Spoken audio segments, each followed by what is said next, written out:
балдарына туура эмес мамиле. Тарбия болгон эмес. Анан ошол тарбия болбогондуктан анандай туура эмес жорукчосундар болот дагы, тартип бузулат, жанагындай мыйзам бузулат, анан жанагыдай коом бузулат. Көрдүңөр, ошон үчүн тарбияга өзгөчө көңүл бөл. Анан ар бир ата-эне үчүн кыз балабы, эркек балабы, анын баласы болгон соң толугу менен жооп бериш керек. А жоопкерчилик тарбия менен чектелет. Тарбияң мыкты болобу, сен алкыш батадан башка эчтеке албайсың. Тарбияң начар болобу, сен мындай карап көрсөң жаза эле болот ал, бирок ал жаза кандай багытта, баягы башкача болот да. Ал мисалы ошол эле балаң үй бүлөсү начар чыгып калса ал жаза да сен үчүн. Андан өткөн жаза бар. Баланын бактысын көрүү, андан өткөн бакыт жок. Баланын азабын көрүү, андан өткөн азап жок деген сөз да. А ошонун башкатында сен турасың, ата-эне. Ушул нерсени түшүнсөк, ушул нерсени тарбия институт деген түшүнүк бар го, тарбия институтуна, тарбия процессине киргизсек, анда мен ойлойм, биз эл катары, улут катары батальон кылабыз. Себеби бизде көрөнгө бар. Бизде агантип тарбиялайм деген суроого келгенде жок эмес, көп. Ордорду менен тизмектеп, ошол программалар иштеп чыгып, биз бүгүнкү күндө бир топ иштерди аткарып жүрөбүз. Мына ошолорду эле баштасак, мен ойлойм, биз 5-6 жылда биз 1 муун тарбиялай алабыз. Негизи 1 муун 10-15 жылда тарбияланат дейт. Бирок биздин учурда бизде курал, бардык нерсе бар. Курал дегеним бизде ошо кантип тарбиялайт, эмненин негизинде деп коюп атпайбызбы? Бардык нерсе бар бизде. Ал биздин макал лакаптарыбызда, манасыбызда, салтыбызда, тарыхыбызда, керек болсо эс тутумубузда да бар. Азыр бирде мен айтсаң, ооба бала кезде мен көрчүмүн, ушинтип айтчу, ушинтип жасачу эле деп эстейбиз, бирок колдонбой калганбыз. Ошону кайра жандандырып албат эле. А эгер туура жолу менен, ирети менен тарбиялап, окутуп, түшүндүрүп, көкүрөгүнө жеткирсе, баягы көкүрөгүнө куйса, анда бат эле муун оңолот. Азыркы учурда ушул кандай тарбиялаш керек, ким тарбиялаш керек, өзгөчө могу пандемияда да аябай курч чыкты. Буга чейин мектепке баягы ата-энелерди өзүнүн милдетинен качып мектепке үйүп койгону мындай ачыкталып калды да тарбияны. Ошол аралыкта бизде дагы бир мисалы психологдор деле айтып жүрүшөт, социологдор айтып жүрүшөт. Мурда авторитардык тарбиялоо болгон, анан бир топ мындай бир типтерге бөлүп жүрүшөт да. Азыр көбүнесе либералдык тарбиялоо деген аталыштын астында, башкача айтканда, бала менен мындай бир чоң кишидей сүйлөшүү, тең укукта болуу, анан кыз бала деп бөлбөө, бирдей тарбиялоо, экөөнө бирдей укук берүү. Мисалы кыз баланын ишин кылып аткан эркек баланы кой сен аны жасаба деп тыйбаш керек. Же тескерисинче эркек баладай болуп жүргөн кыздарды да тыйбаш керек. Мүмкүн ал ошол жактан мындай бир өнөрү чыгат, таланты бар деген сыяктуу бир баланын кичинекей кезинен эле эркин тарбиялаш керек деген бир популярдуулукка жетип атат да ушулчу. Бул бизге туура келеби? Анан сиз айткандай бир нерсени айтсаң, кыргыз илгери ошонтип эле тарбиялаган. Анан бир-эки мисалдарды келтиришет. Мисалы кыз сайкал, эмнеге ал кыздан деле батыр чыгып атпайбы? Кыргыздын кызын эч убакта тыйган эмес. Кыздан деле кыздарын деле аңчылыкка алып баргандар болгон деген сыяктуучу.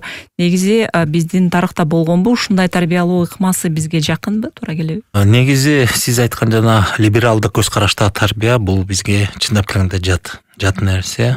Мисалы ушул эркекти аял кылып тарбиялап, аялды эркек кылып тарбиялоо бул өзү туура эмес. Бул табияттын угунда жок нерсе. Эркек болуш керек, аял болуш керек. Анан Кыргызда ушундай болгондо бир-эки мисал келтирип айтуу, эгер тереңден мисалы билими жок адам болсо айтышы мүмкүн, билими бар адам болсо антип айтпайт биринчиден. Себеби ошол жана аял кишиден баатырлар чыкканын дагы анын өзүнүн бир себептери да бар да. Эмне себептен аял киши курал кармаган? Кыргызда көп аялдар баатыр болгон. Көп аялдар жоо жарак карманып алып, эркектен кем эмес салгылашкан. Ким менен салгылашкан? Душман менен. Биринчи ошону түшүнүш керек. Эмне себептен курал кармады? Себеби эркектердин катары азайган, же эркектеринен ажыраган, айрылган да.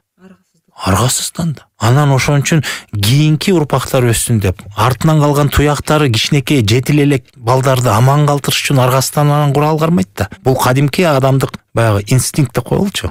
Жашоо үчүн күрөш катары кабылданат да. Анан ошондой аргасыздан улам ошондойго барып, анан ошону мисалга келтирүү, ал ушундай болуш керек деп, бүгүн биз тынч жашоодо андай мындай кооптуу, коркунуч жок болсо дагы кызды эркектей кылып атайын тарбиялоо, менче бул кыздай болуш керек. Кыргызда сөз бар го, кыш кыштай, кыз кыздай дегендей. Же болбосо ар ким өзүнүн каадасын билиш керек. Каада деген ар ким өзүнүн орду, элеген орду жашоодо аткара турган милдети дегендей да. Бул биринчиден. Экинчиден, мисалы ошол бала укугу деп атып, бул дагы бир туура эмес нерсеге алып баратат. Азыркы учурда мен мисалы мектептер менен, билим берүү мекемелери менен көп кызматташып иштеп келатабыз. Көп жылдан бери, мына 5-6 жылдан жүз болду.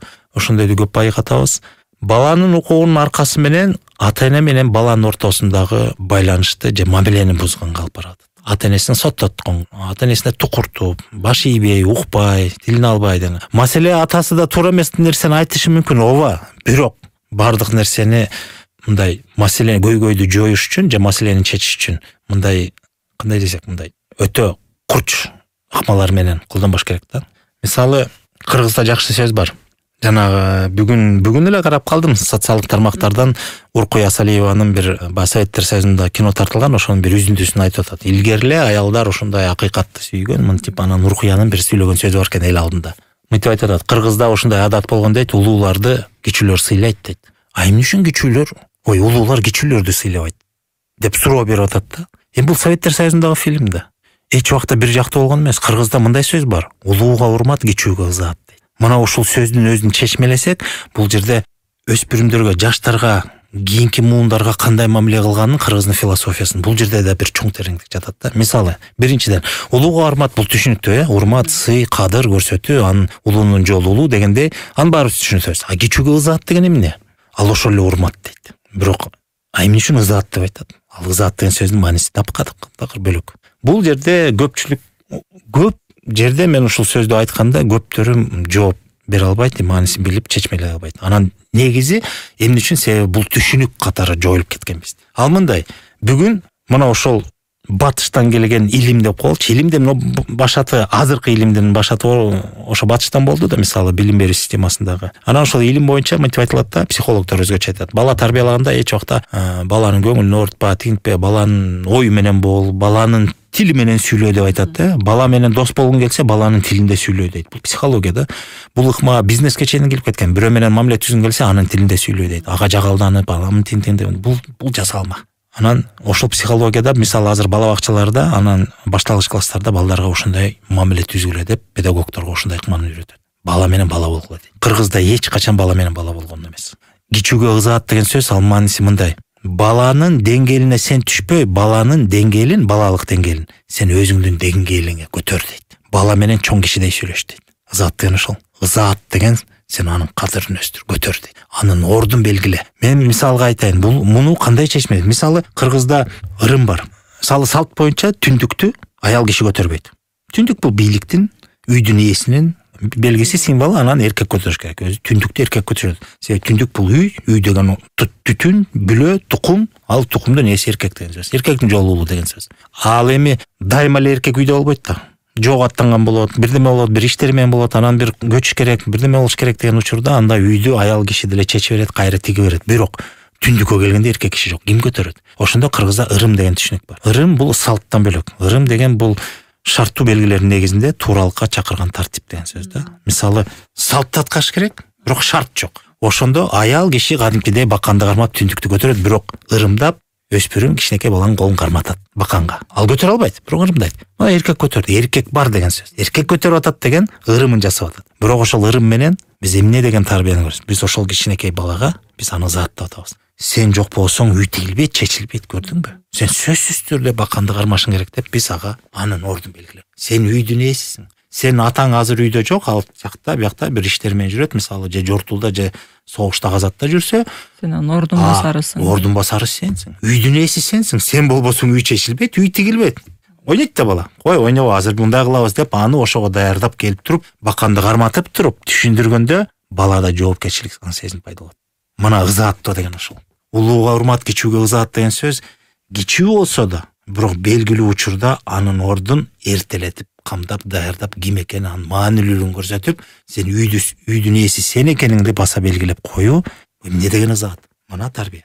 Бала менен бала бол десең, сен ойноп тура, өзүбүз эле тигип алабыз. Азыркылар ошентет.